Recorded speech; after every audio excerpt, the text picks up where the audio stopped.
조세피 스트라우스는 우연히 2000년 된 레드우드라는 나무를 살피다가 세 가지 특징을 발견을 했습니다. 첫 번째 특징은 다른 나무들보다 뿌리가 더 깊이 뻗어 있다는 것과, 두 번째 특징은 나무 뿌리가 이제 그 깊이 이제 그 뻗어서 뿌리를 내리는 가운데 큰 바위를 칭칭 감고 있었습니다.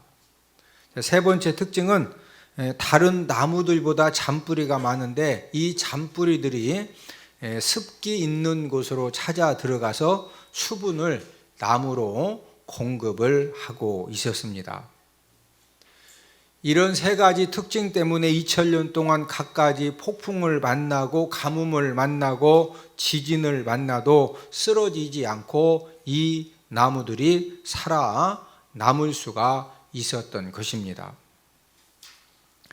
조세피 스트라우스는 2000년 된 레드우드 나무의 생존 원리를 이용을 해서 세계에서 가장 아름다운 다리로 꼽히는 길이 2737m의 금문교를 건설을 했습니다. 이제 이 금문교를 건설한 그 지역이 물살이 굉장히 빠르고 또 폭풍도 많이 불고 또 가끔 지진도 발생하는 그런 지역이기 때문에 빠른 물살과 잦은 폭풍과 지진을 만나도 절대로 쓰러지지 않도록 수중 속에 안반 폭파 작업들을 통해서 깊이 파고 들어가서 이제 안반들을 깨고 그 깨도 안반이거든요. 그렇게 이제 깊이 파고 들어가서 그 깊은 안반 위에다가 교각을 세웠습니다.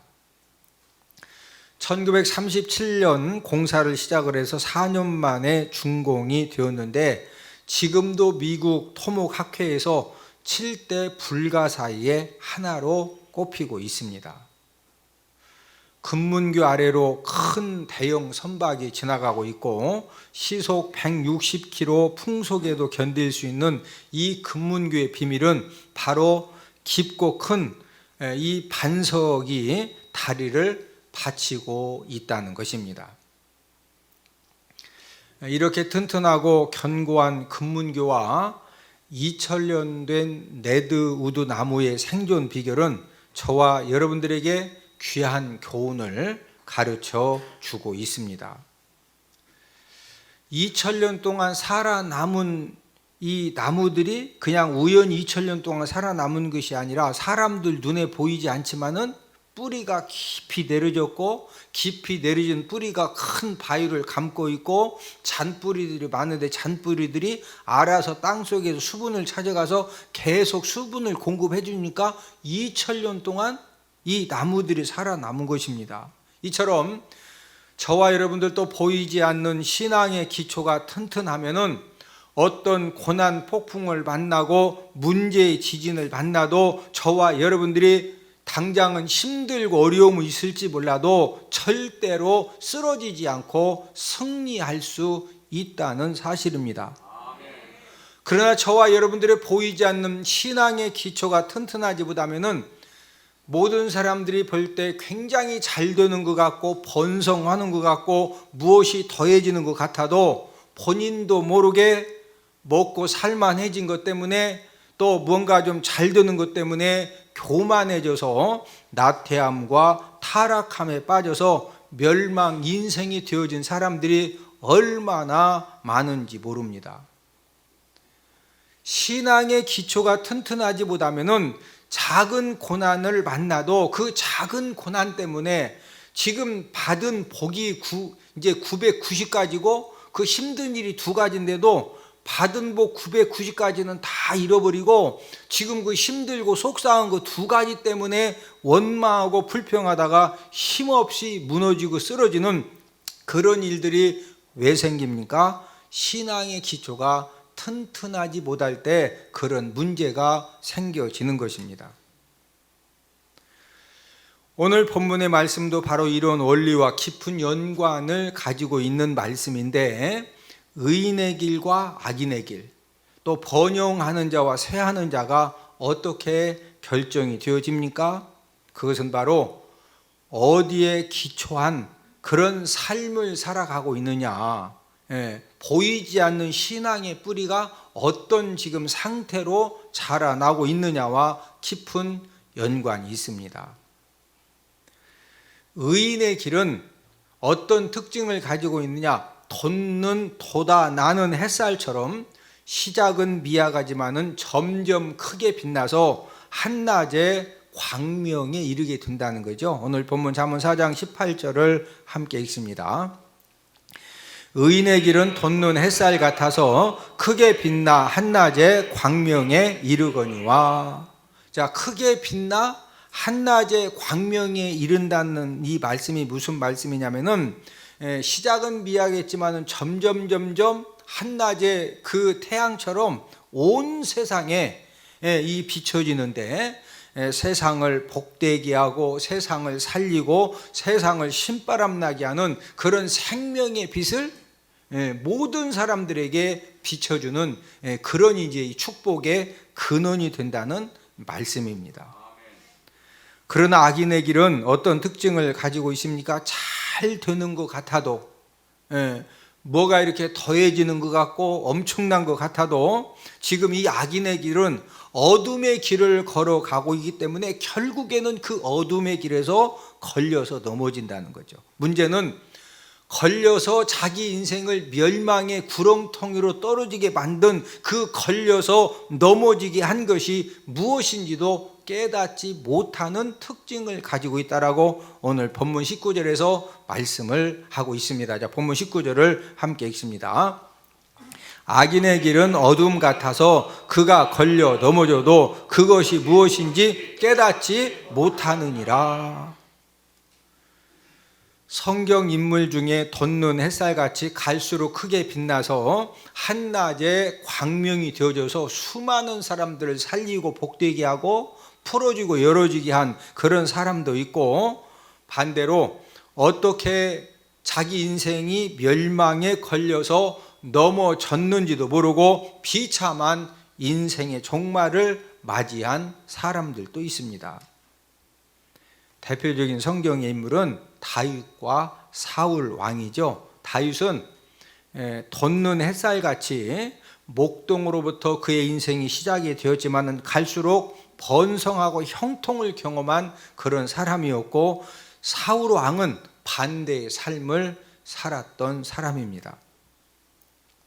오늘은 흥망성쇠를 결정짓는 열쇠라는 그런 제목을 가지고 다윗과 사울 왕의 삶을 통해서 인생 삶의 흥망성쇠를 결정짓는 열쇠가 무엇이냐. 저와 여러분들 인생도 똑같죠. 내 인생이 앞으로 흥할 수도 있고 망할 수도 있어요. 또 성공할 수도 있고 쇠해질 수도 있거든요.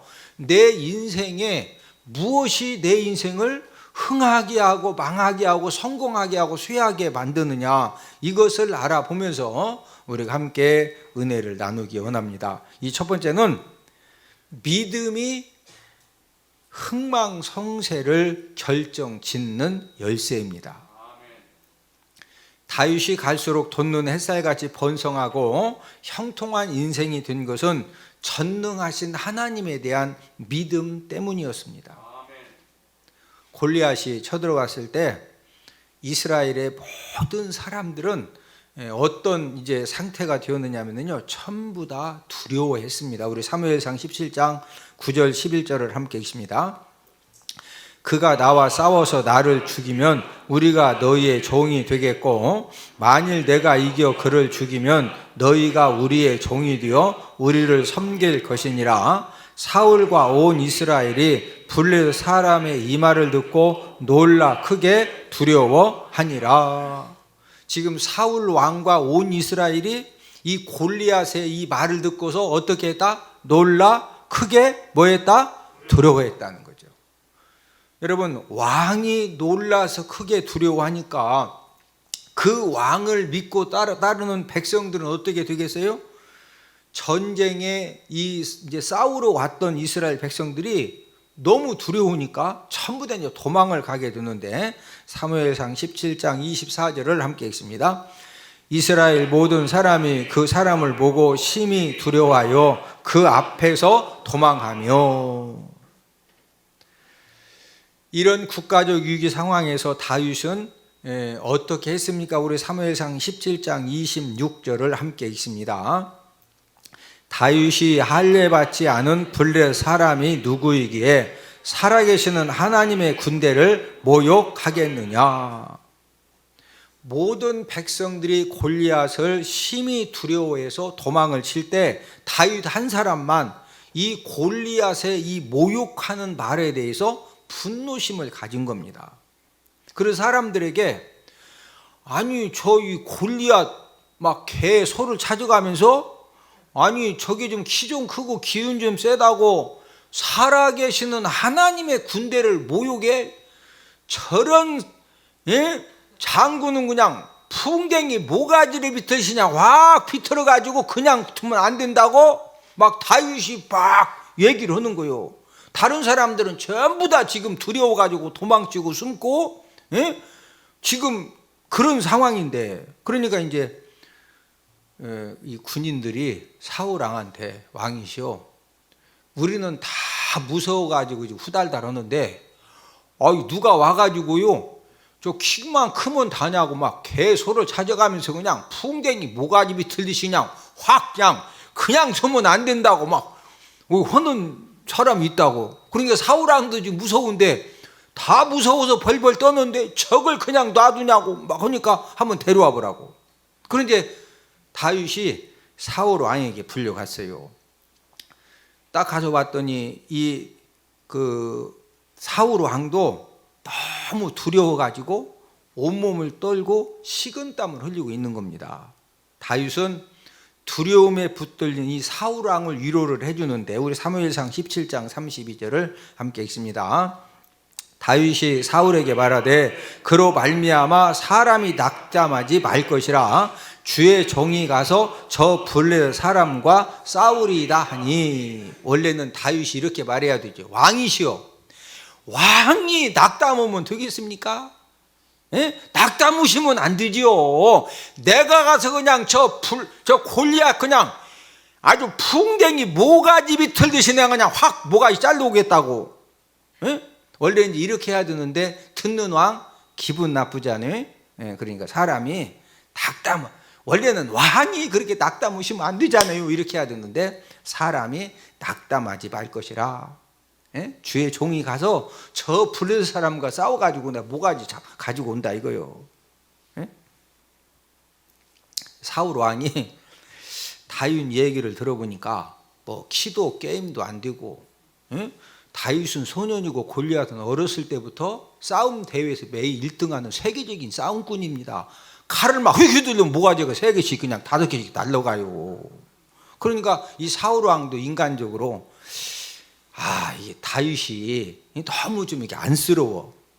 그래서 야, 너는 소년이고 골리앗은 어려서부터 모가지 자르는 대회에 나가서 지금까지 다 자르고 여기까지 왔다. 싸울 수 없다는 거예요. 사무엘상 17장 33절을 함께 읽습니다. 사울이 다윗에게 이르되 네가 가서 저 블레셋 사람과 싸울 수 없으리니 너는 소년이요 그는 어려서부터 용사임이니라. 여러분 강호동 씨름 선수 알죠? 강호동 씨름 선수하고 우리 유치부 강주환하고 씨름하면은 누가 이겨? 게임이 돼? 주환이가 7살이지? 7살짜리하고 강호동하고 씨름하면은 게임이 돼, 안 돼? 사울 왕이 볼 때 모든 사람들이 볼 때 딱 그 격이요. 이해가 되셔? 지금 다윗하고 골리앗 싸움이 객관적으로 딱 그런 상황이요. 다윗이 거침없이 하나님의 구원을 선포를 하는데 사무엘상 17장 37절을 함께 읽습니다. 또 다윗이 이르되 여호와께서 나를 사자의 발톱과 곰의 발톱에서 건져내셨은즉 나를 이 블레셋 사람의 손에서도 건져내시리이다. 왕이시여, 제가 이렇게 소년이지만 하나님 아버지가 사자 발톱, 곰의 발톱에서도 하나님이 건져내 주셔가지고 내가 여기까지 지금 살아왔습니다. 예? 내가 블레셋 골리앗하고 싸워도 하나님이 나를 건져내십니다. 여러분, 다윗은 전능하신 하나님 아버지가 구원해 주신다, 살려주신다, 책임져 주신다는 그런 확실한 믿음이 있었습니다. 여러분, 다윗의 최고의 무기는 하나님의 구원하심을 확실하게 믿는 믿음이었습니다. 이스라엘 모든 백성들이, 하나님의 백성들이 골리앗 한 사람 때문에 다 무서워하고 놀라고 도망치고 숨고 그러는데, 이 다윗이 하나님 아버지가 건져주십니다. 하나님 아버지가 도와주십니다. 하나님이 구원하시면 된다는 거예요. 네. 이런 믿음의 말을 선포할 때 하나님 아버지가 뭐 받으셔요? 감동 받으신 거예요. 네? 다윗이 이제 골리앗하고 싸우러 갔어요. 네? 우리가 사무엘상 17장에 보면 이 골리앗이 하도 기가 막히니까 다윗한테 그래요. 야, 네가 지금 나를 개로 알고 개 잡는 막대기 가지고 너 지금 야 이놈아, 나 골리앗이오. 내가 무슨 지금 나를 개로 알고 왔냐? 하도 기가 막히니까 골리앗도. 그 말을 딱 듣고 다윗이 골리앗에게 무슨 말을 했어요? 우리 사무엘상 17장 45절을 함께 읽습니다. 다윗이 블레셋 사람에게 이르되 너는 칼과 창과 단창으로 내게 나아오거니와 나는 하나님의 이름으로 내게 나아가노라. 칼과 창과 단창으로 내게 나왔다는 것은 우리가 이제 사무엘상 21장 읽어보면 다윗이 지금으로 말하면 키가 2m 80이 넘어요. 180이 아니라 2m 80. 여러분, 농구 선수 중에서 2m 20만 돼도 엄청 커. 만약에 요즘 골리앗이 있으면은요, 전 세계에서 금메달 그냥 따. 왜? 그냥 농구 볼대 앞에서 키가 2m 80이 넘으니까 그냥 높이만 던지면 잡아서 그냥 냅다. 우리나라도 금메달 따. 그런 선수 한 명만 있으면 2m 80이 넘어. 예? 그러니까 성경에 보면은 골리앗이 하도 키가 크니까 이 골리앗 밑에만 이 방패를 가지고 방어해 주는 군인들이 있어요. 예? 막 칼과 창과 단창 가지고 이렇게 왔는데 나는 하나님의 이름으로 네게 나아간다 이거요. 다윗은 이 세상에서 가장 강한 하나님 이름의 무기를 갖고 싸운 것입니다. 예? 여러분, 다윗은 작습니다. 골리앗은 큽니다. 맞붙어서 막 하면은 불려지만 멀리 선 상태에서 무기를 사용해서 칼만 있는 게 아니잖아요. 뭐 크니까 얼굴도 작겠어, 크겠어? 키가 크니까 얼굴도 막 너부덕하니 크지. 그러니까 이마박도 좁아, 넓으니까 맞추기도 쉬워, 어려워. 그리고 곰하고 사자는 막 이렇게 이리 뜨고 저리 뜨는데 골리앗은 가만히 서 있으니까 거저떡 아니야? 다윗이 물맷돌을 딱 던졌을 때 하나님 아버지가 어떻게 역사하셨느냐? 우리 사무엘상 17장 49절 51절을 함께 읽습니다. 돌을 가지고 물매로 던져 블레셋 사람 이마를 치매 돌이 그 이마에 박히니 땅에 엎드러지니라. 다윗이 달려가서 그의 칼을 그 칼집에서 빼내어 그 칼로 그를 죽이고 그의 머리를 베니. 여러분, 하나님 아버지가 구원해 주신다, 하나님 아버지가 책임져 주신다, 이 믿음 하나 가지고 다윗이 그 골리앗을 향해서 이 돌을 딱 던졌을 때 하나님 아버지가 그 돌을 딱 붙들어 가지고 막 가속도를 붙여서 하나님이 이 돌만 임하는 것이 골리앗 이마에 그냥 이 해골을 이걸 막 확 깨가지고 머릿속에 그냥 훅 들어가서 박히니까 아파 죽어. 아프다가 죽었지. 한번 생각해봐. 이게 막 이만한 돌멩이가 이 머리를 깨가지고 막 쑥 들어오니. 다윗이 물맷돌 실력으로 골리앗을 물리친 것이 아니고, 여러분, 하나님 아버지가 다윗의 믿음을 보시고 믿음의 말을 들으시고 물맷돌을 던짐과 동시에 하나님 아버지가 그 돌을 붙들어 가지고 골리앗 이마에다가 그냥 그대로 박아서 훅 쓰러지니까 다윗은요 칼도 없어. 근데 여기가 훅 쓰러졌어도 눈을 멀뚱멀뚱 뜨고 막 또 블레드 군인들이 데려다가 또 돌 빼가지고 또 붕대 갖고 또 싸우러 오면 어떡하냐고. 진짜 승리는 모가지 잘려야 되거든. 예? 그러니까 다윗이 달려가서 이 골리앗의 칼을 빼가지고 모가지를 확 자르면서 이제 전쟁이 끝난 거예요. 하나님은 모든 사람을 사랑하십니다. 그러나 축복의 역사와 기적의 역사는 믿음의 사람에게 행하시고 베풀어 주시는 줄로 믿습니다.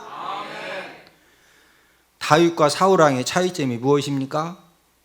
전능하신 하나님의 구원하심에 대한 믿음이 있었느냐 없었느냐의 차이입니다. 사울 왕은 하나님의 구원하심에 대한 믿음이 없었기 때문에 골리앗의 말을 듣고서 놀라 크게 두려워 했던 거거든요. 우리 사무엘상 17장 11절을 함께 읽습니다. 사울과 온 이스라엘이 블레셋 사람의 이 말을 듣고 놀라 크게 두려워하니라. 왜 사울 왕이 놀라 크게 두려워하는 거예요? 하나님 아버지가 구원해 주신다, 건져 주신다, 이런 확실한 믿음이 있어요 없어요? 없으니까 두려워하는 거예요. 다윗은 하나님의 이 구원하심에 대한 확실한 믿음이 있었습니다. 그래서 사울 왕과 온 백성이 크게 두려워해서 숨고 도망을 칠 때 다윗은 담대하게 골리앗과 싸우러 나가서 이 골리앗의 목을 자르는 그런 승리의 기적을 경험하게 된 줄로 믿습니다. 다윗과 사울 왕의 흥망성쇠의 갈림길에서 무엇이 그들의 운명을 결정지었습니까? 전능하신 하나님의 구원하심에 대한 믿음이 있었느냐 없었느냐가 결정을 한 것입니다. 사울은 왕이었지만은 전능하신 하나님의 이 구원하심에 대한 믿음을 잃어버렸기 때문에 점점 왕권이 약해지고 악신에게 고통을 당하다가 결국은 블레셋 전투에서 아들들과 죽음을 당한 것입니다. 그러나 다윗은 수많은 죽음의 위기를 만났지만 항상 어떤 믿음을 가지고 어떤 위험 속에서도 인내하면서 승리를 했느냐? 하나님이 구원해 주신다. 하나님이 도와주신다. 하나님이 책임져 주신다. 하나님이 합력하여 선을 이루어 주신다. 이런 확실한 믿음이 있었기 때문에 지금 막 다 죽을 상황에서도 밥을 2그릇씩 먹어. 할렐루야. 그냥 누우면 자.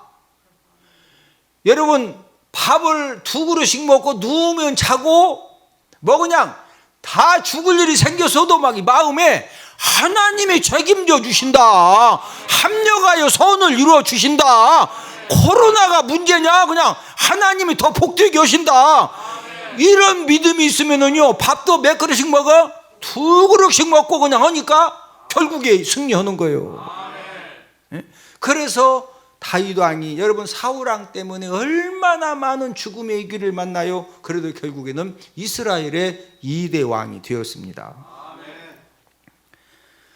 저와 여러분들의 인생 삶에서 승리와 축복과 창대함을 결정짓는 것도 전능하신 하나님의 이 구원하심에 대한 믿음이 있느냐 없느냐, 이것이 중요합니다. 저와 여러분들 어떤 상황에서도 하나님을 의지하고 하나님을 의뢰하고 하나님 아버지가 도와주시고 책임져 주신다는 확실한 믿음이 있으면 하나님 아버지가 번성의 복을 허락해 주시는 줄로 믿습니다. 우리 예레미야 17장 7절을 함께 읽습니다. 그러나 무릇 여호와를 의지하며 여호와를 의뢰하는 그 사람은 복을 받을 것이라. 어떤 사람이 복 받는다? 여호와를 의지하며 의뢰하는 사람. 돈 많은 사람, 머리 좋은 사람, 집안 배경이 좋은 사람, 교회 오래 다닌 사람, 이런 사람이 복을 받는 것이 아니라 여호와 하나님을 의지하며 의뢰하는 자가 복 받는다 이거예요. 믿음 가지고. 할렐루야. 하나님을 의지하고 의뢰하는 사람은 물가에 심어진 나무가 되는 그런 복을 하나님이 주신다는 거죠. 우리 예레미야 17장 8절을 함께 읽습니다. 그는 물가에 심어진 나무가 그 뿌리를 강변에 뻗치고 더위가 올지라도 두려워하지 아니하며 그 입이 청청하며 가무는 해에도 걱정이 없고 결실이 그치지 아니함 같으리라. 여러분, 하나님을 의지하고 의리하는 사람은요, 하나님이 어떤 은혜를 주시냐, 물가에 심어진 나무가 되게 해주신다 이거예요. 예? 여러분, 나무의 최고 중요한 것은 얼마만큼 물을 잘 공급받느냐. 그러니까 더위가 와도 두려워 안 두려워? 더위가 와도 두렵지 않은 거예요. 이 더위라고 하는 것은 갖가지 힘들고 어려운 그런 사건들이 생겨져도, 예, 지금 내가 물가에 심어진 나무인데 뭐 걱정할 것 없는 거지. 그러니까 입이 어떻게 된다는 거예요? 막 입이 청청한 거예요. 입이 청청해. 예? 가무는 해를 만나도 뭐가 없고 걱정이 없고, 뭐가 그치지 않는다? 결실이 그치지 않는다는 거예요. 우리가 인생 삶을 살다 보면은, 우리가 어떤 일을 하다 보면 때로는 물질의 가뭄을 만날 수도 있고 환경의 가뭄을 만날 수도 있고 여러 가지 힘들고 어려운 가뭄을 만날 수도 있는데, 그러는 가운데에서도요, 걱정이 안 되는 거예요. 걱정이. 누가 책임져 주신다? 하나님이 책임져 주신다. 예? 누가 도와주신다? 하나님이. 누가 역전승자 만들어 주신다? 하나님이 역전승자 만들어 주시면 된다. 그러니까 축복의 결실이 계속 맺어지는 겁니다. 하나님은 저와 여러분들에게 아브라함의 복을 주시기 원하십니다. 하나님이 어떤 사람에게 아브라함의 복을 주십니까? 우리 갈라디아서 3장 9절을 함께 읽습니다. 그러므로 믿음으로 말미암은 자는 믿음이 있는 아브라함과 함께 복을 받느니라. 자, 어떤 사람이 아브라함과 함께 복을 받는다? 이 아브라함의 복을 어떤 사람이 받는다? 믿음으로 말미암은 자, 이 믿음으로 사는 사람에게 하나님 아버지가 무슨 복을 주신다? 아브라함의 복을 주신다는 거예요. 여러분, 아브라함의 복이 어떤 복이에요? 우리 창세기 12장 2절 3절을 함께 읽습니다. 내가 너로 큰 민족을 이루고 내게 복을 주어 내 이름을 창대하게 하리니 너는 복이 될지라. 땅의 모든 족속이 너로 말미암아 복을 얻을 것이라. 자, 이게 아브라함의 복인데, 첫 번째가 내가 너로 무슨 민족? 큰 민족을 이루어주고.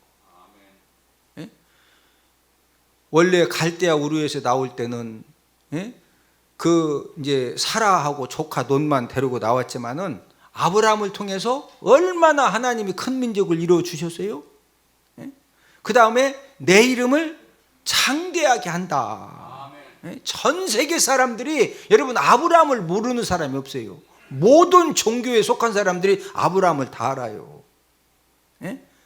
그러면서 너는 뭐가 될지라? 복이 될지라. 이 복이 된다는 것은 이게 무슨 말씀이냐면은 복의 근원이라는 거죠. 그래서 복을 퍼내도 복이 계속 나와. 여러분, 생수가 왜 귀한 거예요? 생수는요, 물을 퍼내도 물이 계속 막 퍼내는 대로 나오는 거예요. 너는 복이 될지라. 이 말씀은 저와 여러분들을 하나님 아버지가 복의 근원을 만들어 주시면은 저와 여러분들이 하나님이 주신 이 복을 막 퍼서 주고 줘도 하나님 아버지가 계속 뭐가 터지게 하신다? 복이 터지게 하신다는 거예요. 창세기 12장 3절에서 뭐라고 그러세요? 땅의 모든 족속이 너로 말미암아 무엇을 얻을 것이다? 복을 얻을 것이다. 땅의 모든 족속이, 이 세상 모든 사람들이 너로 말미암아 복을 얻는다는 거예요.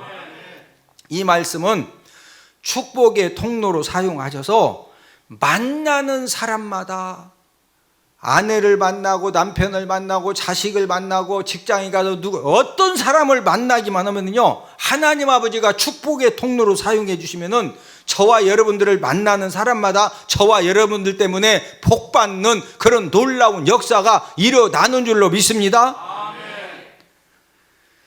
이 세상의 모든 사람들은 만나는 사람들에게 영향을 미칩니다. 반대로 저와 여러분들은 또 만나는 사람들에게서 영향도 받습니다.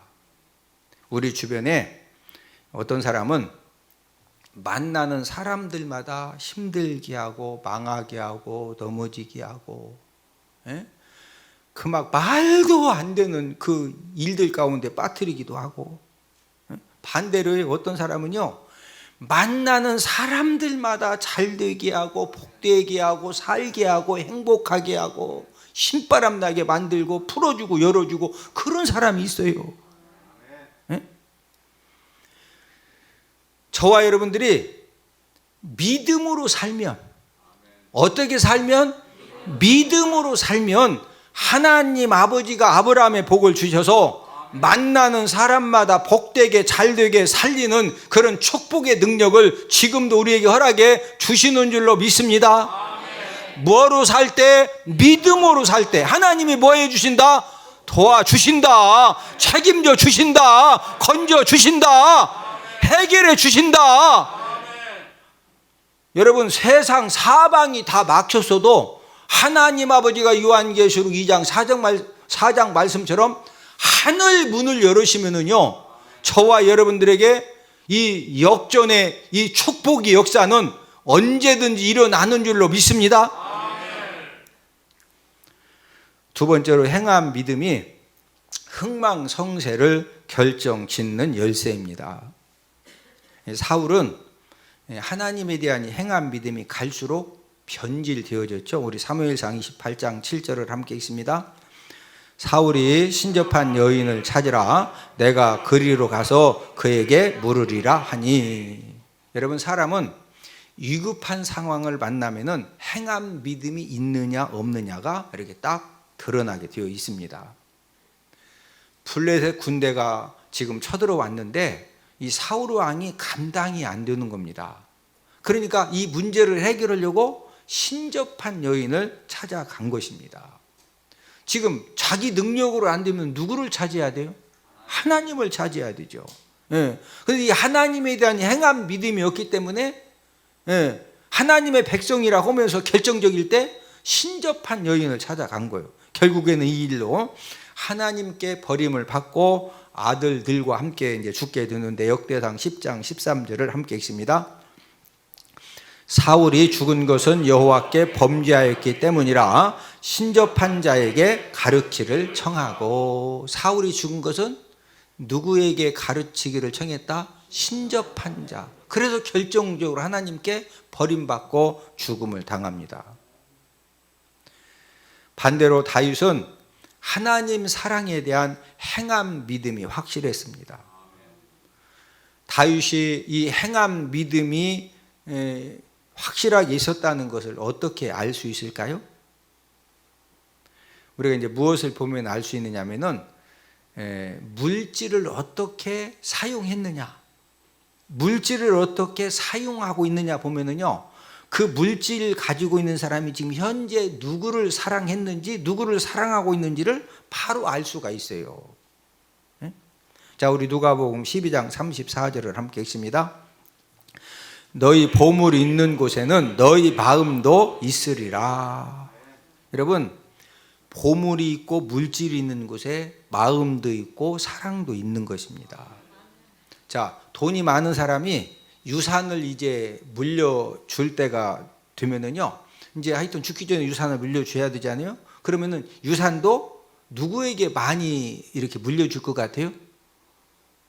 미운 자식 떡 하나 주랬다, 그건 속담이지, 진짜 돈 줄 때는요 사랑하는 사람에게 많이 주게 되어 있어요. 아내를 사랑하면은요 아내에게 다 유산 주고 죽는 거예요. 그런데 두 번째 부인을 더 사랑하네. 그러면은 첫 번째 부인은 이제 건물 한 채 주고 나머지 99채는 두 번째 부인한테 다 주는 거예요. 사랑하니까. 이해되셔? 자녀를 사랑하면 자녀한테 주는 거예요.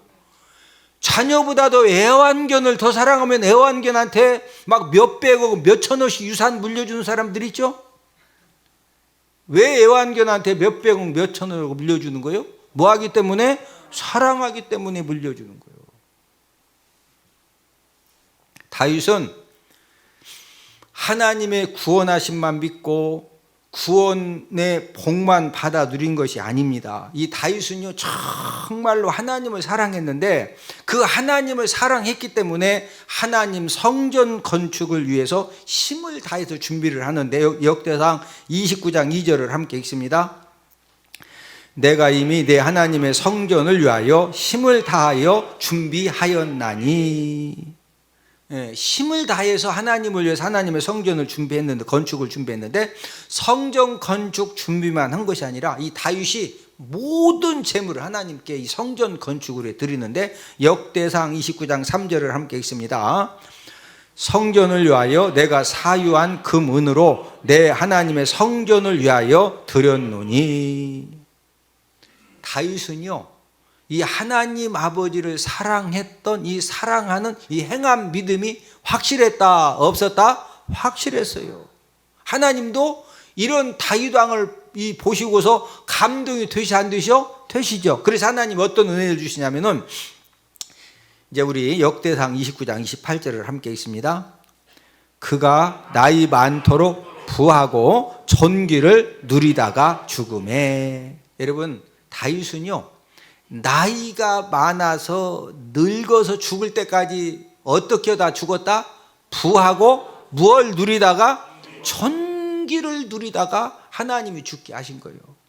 여러분 젊었을 때 권력 있고 돈 많고 뭐 대단했던 사람도요 노년에 그냥 그 아차하는 순간에 진짜 하루 세 끼 라면도 못 먹다가 막 눈이 쑥 들어가서 죽는 사람도 많아요.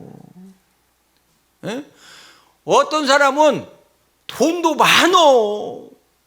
근데 그냥 요양병원에 가니까 자식들끼리 막 싸움 나가지고 그놈 서로 가지고 난리 피느라고 지금 병원에서 뭐 잘못해서 죽을 때까지 안 와, 못 와, 막 불 켜고 자식들끼리 싸우느라고. 여러분 돈 많다고? 여러분 지금 돈 있어? 요양병원 가봐. 가서 호수 꼬집어는 돈 소용없어요. 안 사다 주면 못 먹어. 뭐 연금 탄다고? 연금 부인이 타서 다 먹어버려. 안 와.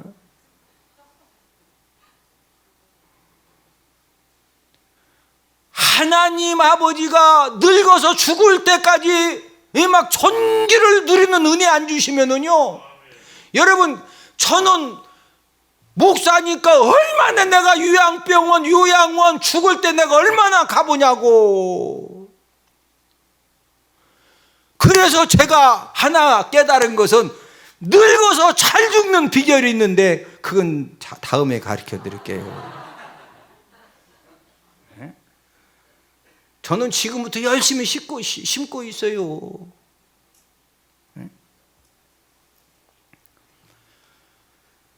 세계적인 부자 석유왕 이 록펠러는 가정 형편이 어려워가지고 고등학교를 이제 중퇴하고서 15살 때부터 이제 직장 생활을 했습니다. 어머니도 너무 이렇게 이제 물질적인 그런 힘듦 때문에 이 아들도 고등학교 다니는 거 중퇴하게 하고 이제 그래서 이 어머니가 죽으면서 록펠러에게 3가지 이 유언을 했습니다. 록펠러는 어머니의 그 3가지 유언을 그냥 이렇게 흘러 들은 것이 아니고 평생 순종하면서 이 행한 믿음을 가지고 살았는데 이 어머니가 3가지 유언을 뭘 해줬느냐. 첫째는 반드시 11조를 드려라. 너 이렇게 가정 형편이 어려워서 학교도 다니다가 중퇴하고 응? 너 진짜 부자 되기 원하느냐? 너 하나님 아버지 앞에 꼭 11조를 드려라. 두 번째는 매주일 맨 앞자리에 앉아서 예배를 드려라. 세 번째는 교회에서 무슨 일을 하든지 협조하고 목사님 마음을 아프게 하지 말아라. 록펠러는 어머니의 3가지 유언을 평생 동안 성실하게 지켰습니다. 하나님도 이런 록펠러에게 물건을 주셔가지고 여러분 인터넷에 들어가서 보시면 록펠러 11조 이렇게 그런 내용들 많아요. 하나님 아버지가 물건을 주셔서 세계적인 부자를 만드셨는데, 이 록펠러가 그 당시 얼마나 부자냐면요, 미국 전 예산의 65분의 1을 가지고 있어. 그냥 지금은 이제 이 세계 갑부 1위가 바뀌었지만 그 당시에는 이 록펠러가 막 이 전설적인 세계적인 갑부예요. 록펠러는 평생 동안 자신의 총 수입에서 20%를 11조로 하나님께 드렸습니다. 록펠러는 수많은 그런 사업과 빈손으로 시작해서 이 세계적인 갑부가 되는 가운데에서 이 어머니의 첫 번째 유언, 이 11조의 이 물질의 복을 경험을 했기 때문에, 여러분, 하나님은 저와 여러분들이 뭐 11조를 얼마 드리냐 이건 하나 관심이 없어. 생각해봐. 천지 만물이 하나님 건데 누가 얼마를 드리고 그게 하나님 앞에 왜 중요해? 천지 만물이 하나님 건데. 이해가 되셔요? 하나님은 딱 하나, 온전한 11조를 드리느냐 그거 보시거든요. 그거 보시고 이제 물질의 복을 주시는 거예요. 여러분, 이 록펠러가 11조의 이 물질의 복을 깨달았기 때문에 온전한 11조를 드려야 되겠는데, 이 온전한 11조를 계산하는 직원이 몇 명이냐면요, 11조 계산하는 직원이 40명이 40명. 얼마나 돈이 많은지 이 온전한 11조를 한 달 동안 계산을 해야 될 거 아니에요. 그래서 11조 계산하는 직원이 몇 명이라고? 40명을 두어서 40명. 하나님은 이런 행한 믿음을 보시고 빈손으로 시작한 이 록펠러에게 작은 사업부터 시작해서 결정적일 때 이 석유 왕이 되게 하시고 세계적인 그런 갑부로 만드셔서 이 록펠러를 통해서 지금도 이 록펠러 재단을 통해서 전 세계적으로 얼마나 많은 사람들이 이 살아나고 혜택을 지금도 엄청나게 받고 있습니다. 행한 믿음이 있어서 심는 사람은 하나님이 30배, 60배, 100배, 1000배로 거두게 하십니다. 그러나 행한 믿음이 없어서 심지 못하는 사람은 심지 못했기 때문에 하나님도 거두게 해 주실 수가 없는 겁니다. 하나님은 어떤 사람에게 아브라함의 복을 주신다고요? 믿음이 있는 사람. 뭐가 있는 사람? 믿음이 있는 사람. 하나님 아버지가 어떤 사람에게 이 축복의 이 기적 역사를 일으켜 주신다고요? 행함 믿음이 있는 사람. 믿음은 믿음인데 무슨 믿음? 행함 믿음입니다.